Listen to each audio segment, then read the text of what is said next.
Hello beautiful soul! Welcome back to my channel. This is Mei Chang. I'm from Japan, Kabayan. Scorpio, this reading is for you. Maraming salamat po na sa aking mga subscriber. Ay, this is for anong mga magaganap pa mangyari sa natitirang araw ng August 2024. Maraming salamat muna sa aking subscriber, new subscriber, cross watcher. Sa mga bagong pasok dyan, welcome na welcome kayo sa bahay ni Ate Aimee. Maraming salamat din sa nakakataba ng puso ninyong mga comments. Sa mga nagpa-personal reading, salamat po. Kung gusto po na energy nyo lang talaga, ang gusto nyo makuha natin, all the details po is nasa baba po ng video na ito.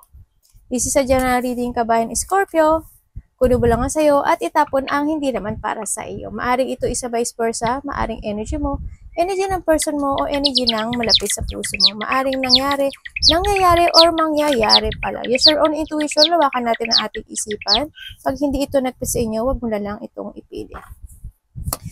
Okay, magkakaroon. Okay, may travel ba iba? Parang may travel iba, no? Or nag-travel na kayo. Siguro, after a month or 8 days, 8 weeks, 8 months, by August maybe. Sa iba sa inyo, no? Meron daw, may pag-uusap ako nakikita dito sa'yo. May makipag-usap daw sa'yo. May taong kailangan mag-heal. May travel nga kayo. May taong kailangan mag-heal. May makipag-usap talaga sa'yo. Bakit nakikita ko yung pain, lungkot, takot? May nagpapa-hospital ba?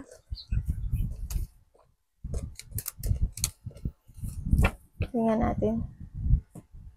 Siguro yung iba dito, may kailangan magpa-hospital. Either ikaw or malapit sa puso mo, baka may mga nagpapa-hospital or maaaring may mga check-up o kaya may na-confine or may na-paralyze, maaaring ganun sa iba. Nakita ko rin sa inyo yung iba, parang lumalabo yung mata, no? May nakita kong paglabong mata. May mga sitwasyon talaga na nagkakaroon ng enlightenment sa inyo. Kumbaga, nagkaroon sa inyo ng spiritual awakening sa iba. Okay? Ano nyo yan, no? Andito yung angels mo.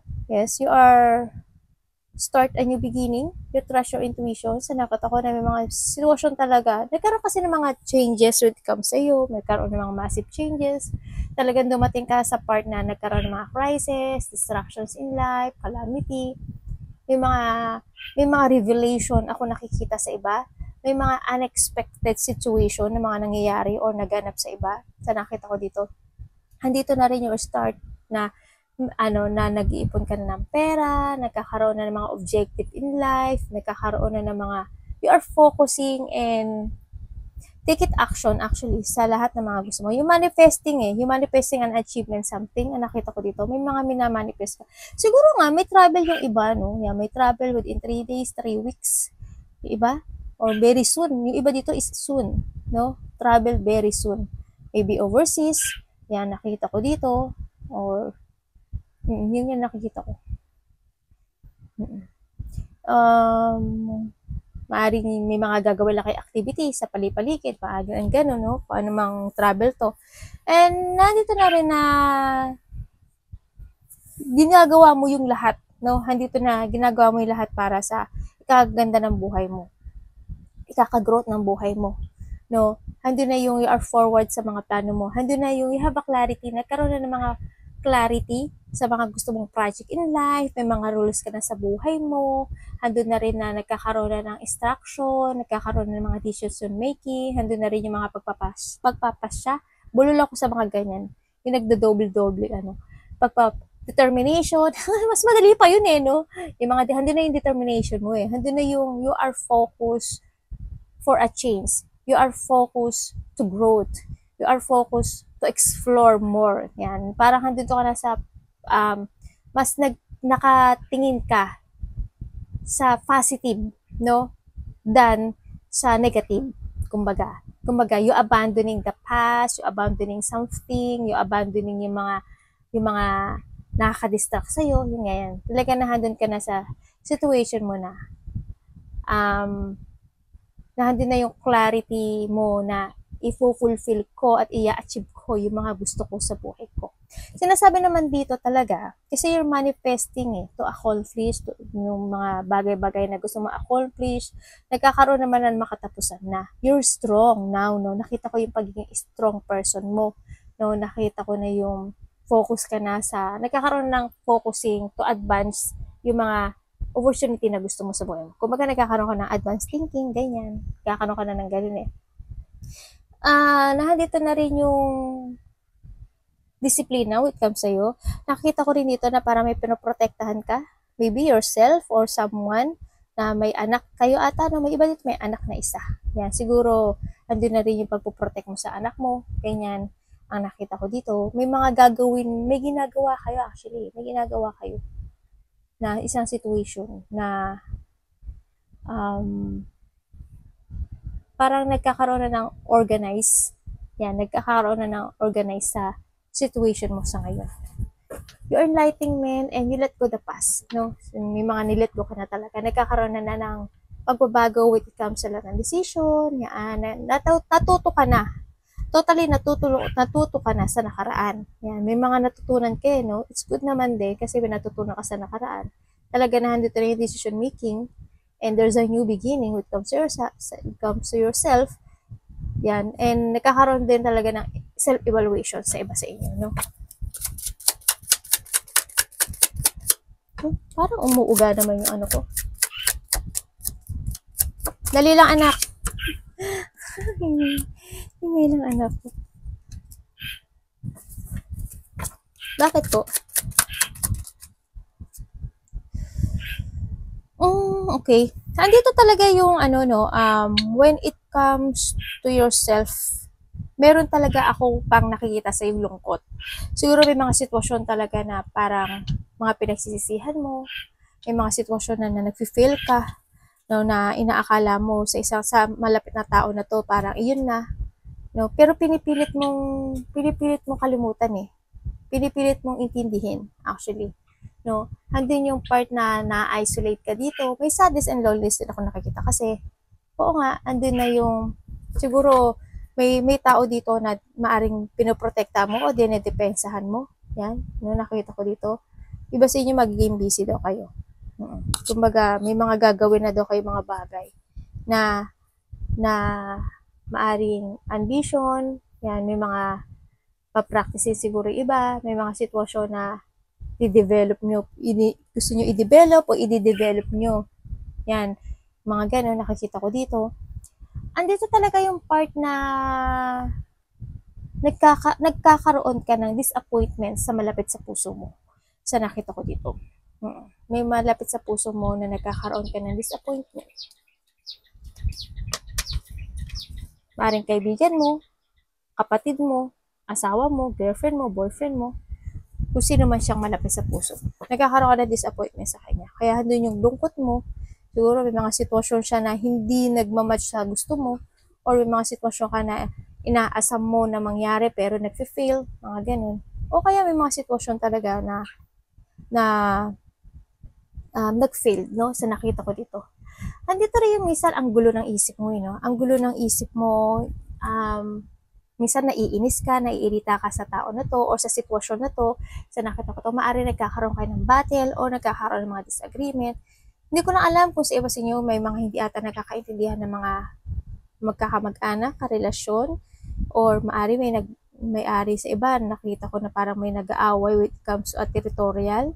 Yan. Sa iba, siguro this is the past, no? Sa iba, or may mga struggle or agreement ako na nakikita sa'yo. Maaari may nagkaroon ng conflict, o hindi lang nagkakaintindihan, may mga tension in life, at may mga competition sa iba, no? Sa nakita ko dito. May mataas ang ego hindi ko alam, pero malapit siya sa puso mo. Siguro dito sa tao na to, ikaw nagkaka-disappointment. No? Siguro more on self niya lang ang iniisip niya. Nakita ko dito, baka ganun, kaya naiinis dito, di ba? Kung ano man siya, kung sino man siya, kung ano man siya. Ano yan ate, bagay ba yan?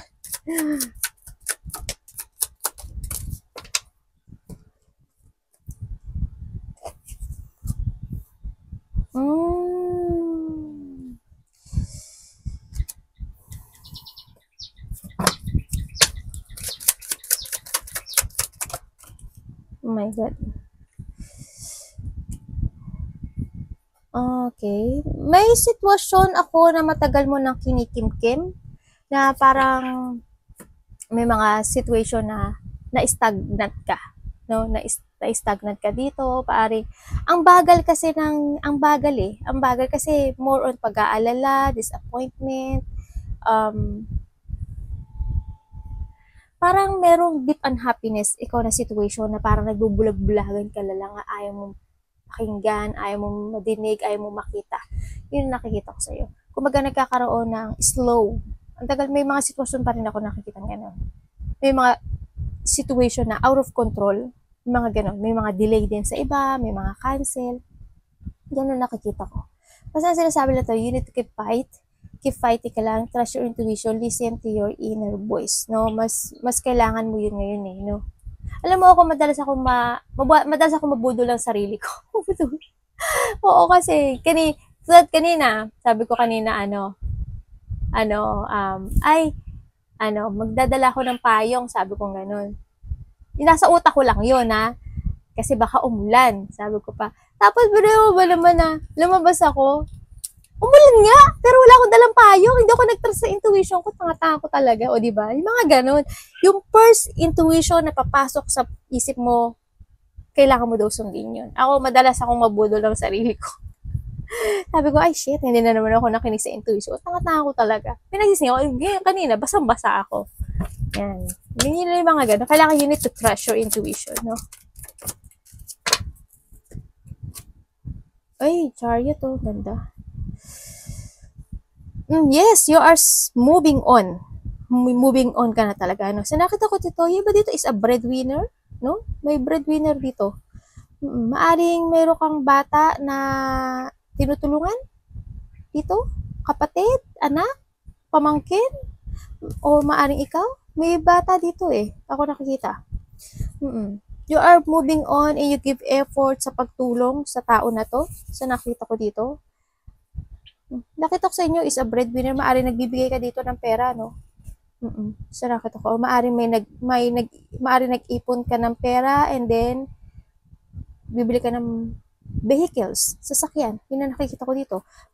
Meron din akong babae dito na nakita na maaring may babaeng sumusuporta sa'yo or ikaw ito. No? So nakita, maaring nanay mo, maaring kapatid mo, maaring tita mo, yan nakita ko. Or vice versa tayo ha. You're moving on. Good. It's good. So you have the Ace of Coins, no? You love and care. Nandito yung love and care mo sa isang tao eh, no? May taong mahalaga sa'yo na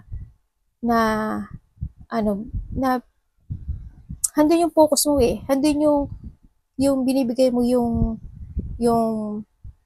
ano ba ito? Yung kailangan niya. Sa nakita ko dito.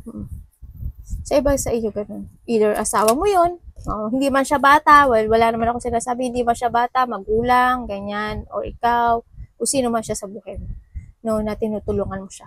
Kasi nakita ko rin yung pagiging practical mong tao, and then nakikita ko rin yung when it comes na, yun nga, may sinusuporta ka, you are focusing, iba dito is a working parents actually, no? And you want to secure your future eh. So nakita ko, you're moving on and you want to secure something. Maybe your future ng anak mo, pamangkin mo, kung sino may mga titulang mo, o sarili mo. So nakita ko dito. And then dito rin yung very independent ka, very generous. When it comes to a business, you are very good when it comes to a business. Naka-align ka dun eh. Sa business world. No? So nakita ko. Kasi the more na mag-focus ka sa sarili mo, the more na ma-achieve mo yung mga gusto mo ma-achieve sa buhay mo. Kumbaga, you need to abandon it. You need to abandon something, no, sa sarili mo para maka-move forward ka. At yung cycle ng Wheel of Fortune mo, umikot siya na maganda. Diba? Kumbaga, walang blockage sa nadaanan mo. Diba? Kailangan may layunin ka. Kailangan magkaroon ka ng advantage thinking when it comes to a future. Yes, the strength. So, sa nakita ko dito, handito na rin yung part na nakikita ko na nakikita ko dito. Nanakawan ba kayo? May tao dito nagsisinungaling.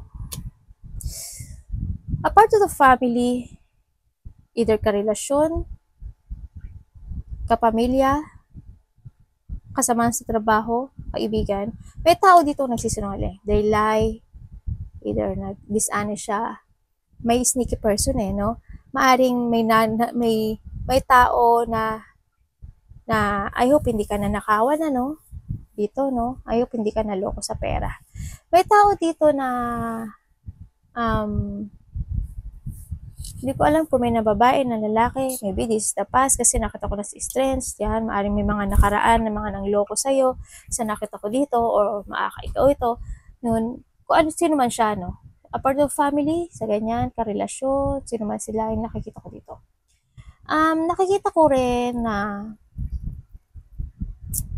your escape, nag-escape ka, or you need, no? Nakita ko dito. May mga sitwasyon na you try your effort to escape.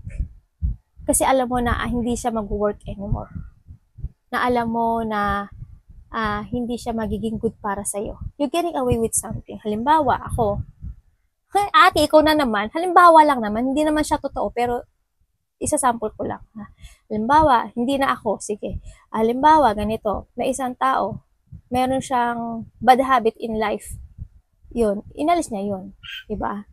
Kumbaga, I need to focus na para sa kinabukasan ng buhay ko at hindi ako magpapastak doon. O halimbawa, may karelasyon ako, di ba? Dahil yung karelasyon ko, masyadong salbahe at masyadong sinungaling. Kumbaga, ayoko na ng ganun. I try to move on. Bahala ka sa buhay mo. Hindi mo man siya hiwalayan. Pero, magpo-focus ako sa mga gusto ko sa buhay ko. Ganon. Okay? Nandito na yung stress, nandito na yung lakas ng loob mo, nandito na yung confidence mo, bumabalik na. Nakikita ko yung very kind ka. You're very kind person. Nandito yung pagiging patient mo rin sa nakikita ko dito. Siyempre, pinupuan ako ng anak ko. Patient person ka sa nakita ko sa'yo dito. Kasi more on nakikita ko yung katatagan, no? Nakita ko rin yung pagiging maawain mo.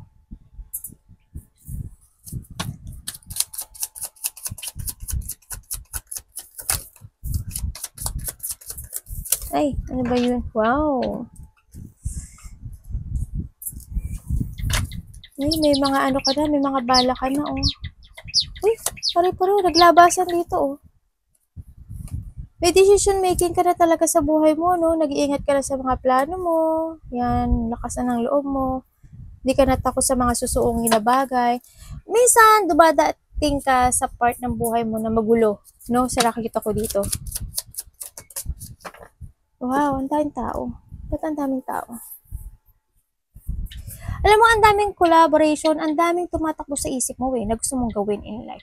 May mga collaboration, dealing, parties, may mga success and victory, may mga celebration, may pupuntahan ka bang gathering, or may mga pupuntahan kang partnership. You want to share something. May mga recognition sa iba, maybe may tao na gusto mag-share sa'yo ng goals niya, gusto niya makapag-collaborate sa'yo, or you're collaborating to someone na yung tinuturing mo na kaibigan mo, no? Sa nakita ko, or kapatid mo, maaring ganun. Yung iba dito, ganun Sino man itong tao na to, ginagawa mo ang lahat para sa kanya, kahit na minsan hindi kayo nagkakasundo, no? Sa nakita ko dito. Pero you try your best to collaborate, to partnership, no? Nandito yung teamwork, kumbaga. Oo, nandun yung part na sharing, may sinishare ka sa kanya, or maybe you support, binibigay mo yung love and support mo dito sa tao na to, sa nakita ko dito. Kahit na minsan magulo at hindi maaari nag-aaway kayo, hindi na kayo nagkakasundo nitong tao na to, pero binibigay mo yung best mo dito. Kung sino man siya, no?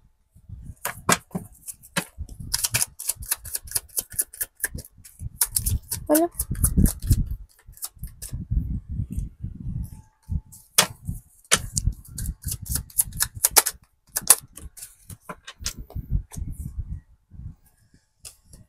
Okay. Andito ka sa sitwasyon mo na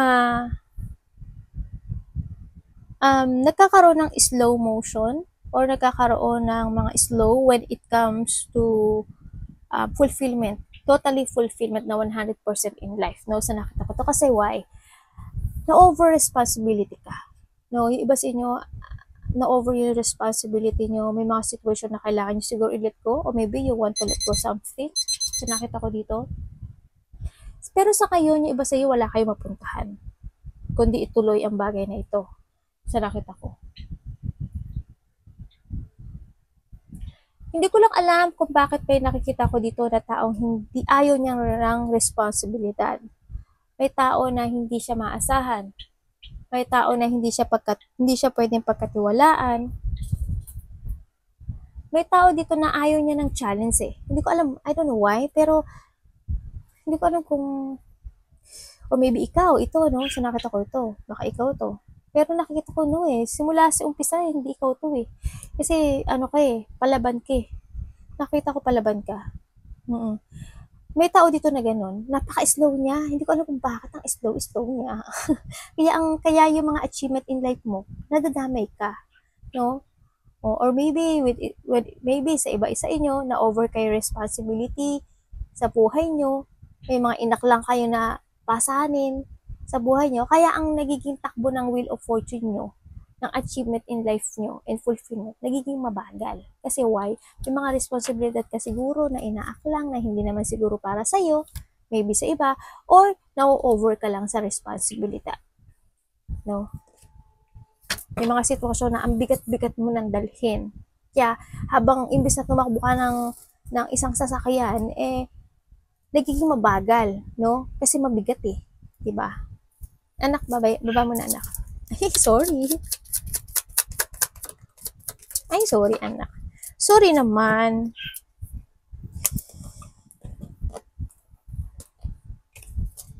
Ayun, dito ka na, oh, you're traveling. No. Dito ka na sa talagang you're focusing to your sa yung ano ba tawag dito? Wish come true yan sa mga pinapangarap mo sa buhay. Siguro you have a travel 6 days, 6 weeks, 6 months, ganyan. Maybe June, no, nag-travel ka, or sa iba ganyan, mga maaring nakaraan na, 6 days ago, 6 weeks ago, or 6 months ago, or June. Sa iba dito, mangyari pa lang, 6 days, 6 weeks, ganyan. May travel. May nakikita rin ako dito na may mga pinag-uusapan na pagbabago eh, no? Okay, may ibig sabihin may mahalagang tao sa'yo na hindi mo siya, or may mahalagang situation, tao, ako nakikita na hindi mo siya kayang bitiwan. Now, may mga pag-uusapan daw dito na related ang opportunity, related ang pera, related ang health, and may nakita akong papers, documents, contract, papeles eh. Hindi ko alam kung ano yun, no? Baka nga iba sa inyo may travel kayo, no? So nakita ko dito kasi nakita ko rin yung departure. Yan, baka mayroong mga travel ako nakikita dito. Andito ka na talaga na nagkakaroon ka na ng clarity when it comes to yourself. Hindi makakaramdam ka rin ng pagod. May mga sitwasyon na napapagod ka or makakaramdam ka ng pagod. Yan, nandito na yung, you have a wisdom. And you're using your wisdom to clarity yung lahat ng project na gusto mong gawin sa buhay mo. Yung mga plano mo, yung mga wish come true mo, ang tatag mo na at ang tapang mo na, no, sa nakita ko ito. May tao dito na kailangan mag-change ng food.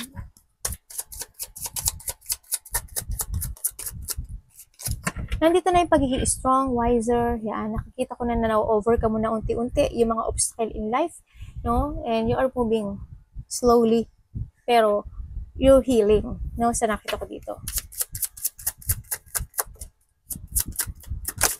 Kalma ka lang eh, no?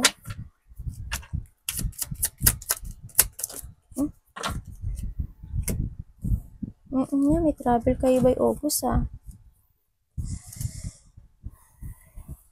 Bakit may tao dito na parang hindi maka-Diyos? May tao dito na hindi mo pinakasalan? O maaring hindi kayo kasal o ayaw mong pakasalan? Or maybe may tao dito na ayaw maniwala sa taas. Ganyan. Nagkakaroon ka ng limitation when it comes to yourself. No, may mga paniniwala, may tao ditong may mga pinaniniwala something, hindi ko alam kung ano yun. Minsan na-overkind ka, na may mga sitwasyon ako na na-overkind ka. Very kindness, no? May mga sitwasyon na iniintindi mo na lang. Nakita ko may mga sitwasyon na panghihinaan ka rin. May mga sitwasyon na nape-pressure ka sa nakita ko dito. Pero you are willing to grow, no? May mga sitwasyon talaga na handun yung, ay, may ano kayo, may nag-open ng, may psychic abilities yung iba? No, may nag-open ng psychic ability. Nakita ko you show your patient. Yung iba dito nagkakaroon ng very sensitive, ano? Yan, kung nagkaroon kayo, may iba dito sensitive. Nakita ko rin yung supportive mo, kindness, and nurturing person, kalma ka lang. Yan, nagkakaroon na ng maturity sa'yo, sa iba sa inyo, your trust, your intuition. Yun nga lang, may limitation, no? Kumbaga, nape-pressure ka rin siguro sa ibang situation. Yung mga bagay-bagay o sitwasyon ako na nape-pressure ka sa nakita ko dito sa'yo, no? May mga sitwasyon ako na nakikita sa'yo na nagkakaroon nga ng disappointment. May mga sitwasyon na you want to walk away, no? And nagkakaroon na ng mga new perspective in life, mga bagong pananaw sa buhay, mga nag-change na yung mga aspeto ng buhay mo. Maaring ngang nahandito na yung may gusto ko nang i-let go, maaring sa iba, may gusto ko nang abandonahin, yan, or maiiwanan ka. Pero hindi ko naman sabi na hindi ka na babalik. Siguro iba dito may iwanan kayo, or iba dito aalis kayo pero babalik din kayo. Maaring ganun sa iba, no? Ganyan. Because siguro may mga pupuntahan kayo sa iba, mga ganun. May mga sitwasyon ako na minsan kulang ka raw sa tulog o may mga iniisip ka every night, you're illusioning something or you're dreaming, no? Sa nakita ko dito. Hindi ko na alam kung sino yung tao na nagsisinungaling. May tao kasing may pagsisinungaling, may tinatago. There's a secret and hidden. Either ikaw, or iba sa inyo kasi masikreto. Sa tingin ko, iba sa inyo masikreto. May sikreto actually. Or vice versa tayo. Yun na nakikita ko. No? Basta nakita ko naman na keep moving lang, no? Kasi handun na yung mga victory and success na nakikita ko sa'yo. Napapunta ka na talaga doon. No? Babalik na strength mo, yung confidence mo, may mga well-wisher na makukuha, may mga achievement na kung nakikita sa'yo, and may mga recognition. Kumaga, handun na yung movement mo sa nakikita ko sa'yo. No? Ituloy-tuloy mo lang yan kasi you will success. Okay? Arigato namaste, God bless.